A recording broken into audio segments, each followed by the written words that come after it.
Simulan ko lang kong dun sa final nyo lang din na bill. Yeah. Kasi kahapon, sa isang press conference po ng DOJ, sinabi ni Justice Secretary Remulla na posibleng may koneksyon yung mga death squad members from the Duterte drug war dun sa mga isabong killings. Sabi niya po sa press con, I think that the death squads, the people who undertake the contractual killings may intersect somehow with the drug war and with the isabong. May mga taong parang involved sa pagpatay sa drug war at sa isabong. Bilang dati nga rin po kayong co-chair sa House Squad Committee noon, nung 19th Congress, at kayo nga is nagsusulong din na maimbestigan tong mga isyong ito.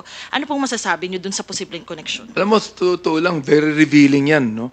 So, the fact na sinabi na yan ng Justice Secretary, nakikita natin na talagang dapat na i-reconvene natin muli ang Quadcom para imbestigahan lahat ng mga bagay na ito. Sapagkat kung may connection talaga yan sa war on drugs, dapat na tuldukan na ng Quadcom itong senaryong ito.